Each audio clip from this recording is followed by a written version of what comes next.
Hey, welcome to Draw Tip Tuesday. I was taking a walk and then I entered the park and I thought, hey, you have been asking about water-soluble crayons and how to use them. And so I thought, well, maybe I need to stop now here and use them so I can show you how. I'll be using a handful of water-soluble crayons. These are Caran Neocolor II crayons. And I also dug up two Stabilo Woody pencils, blunt and water-soluble too. I see which tools of these I will be using, maybe all, maybe just a few. Of course, right at the start, I forgot to hit record. But, well, what I did was a few seconds of quick scribbling with a green and an ochre yellow crayon, leaving a gap which could be the pedestrian path that is in my view. Then I went over the scribbles with my waterbrush to make a wash with the colors.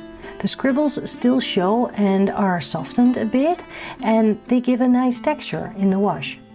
Having that wash on the page helps me a lot to get started and keep going. It's messy, and from here on out it can only get better. I use a light blue to scribble in the sky, then dilute with my waterbrush.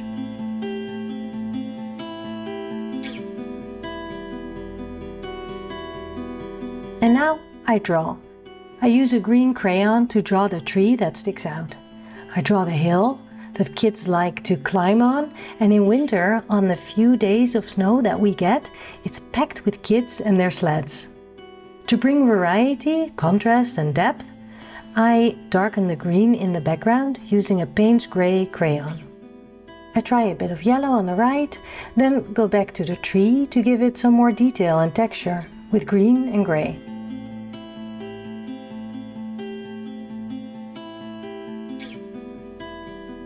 Adding dark below the tree for shadow, diluting the scribbles. I keep adding scribbles, then water, alternating, softening lines, deepening colors.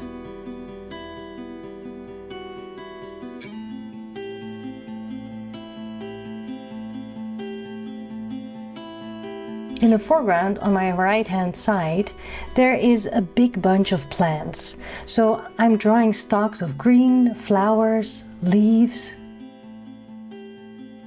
I'm not accurately depicting what I see because then I would be here for hours. This is an interpretation of the view.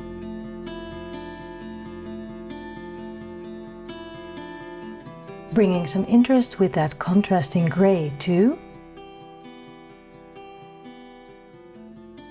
More context in the background, marks for the fence in a soft pink. Maybe a bit of brown for that tree over there. I add leaves in pink and don't like it, so I dilute it again. The pink mixes nicely with the green of the background. It gives me a nice pastel kind of green. I might go over it with some marks later on when that has dried a bit. By now, I think you're realizing that this kind of process is very intuitive and interpretive. Chunky, bold tools like these ask for bold marks, bold lines, and courageous decisions. They are an invitation to be playful and experimental. I'm trying to show the layers in the landscape. Dense trees in the background, a hill and some trees in front of them, then high grass and flowers alongside the path, and high plants in the very foreground. These layers bring depth to my drawing. Let's see what I can do with that small tree. Get some marks and texture down. More green. I would almost forget that I can dilute the lines as well and paint some of the leaves in the foreground to give them a bit more body and interest. The initial wash for the sky is very pale, so I add more blue. Then sharpening the fence and bringing some more life to the hill.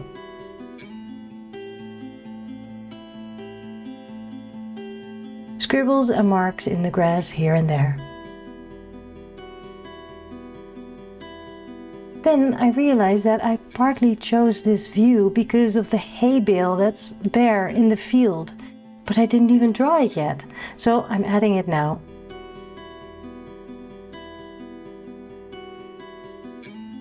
With some more green around it, hopefully it will stand out. I'm not sure if anyone but me would recognize this as a hay bale, and I keep adding stuff whether it helps or not. You decide. It's getting warm and the crayons start to soften and melt in my hands, so that's my cue to call this done. Well, I hope that was useful, and here's your assignment for this week. You will have something water soluble, I'm sure. You don't have to buy anything. And your assignment this week is to find that stuff and use it. Go and play with it and see what happens. Enjoy. I will see you next week. Bye.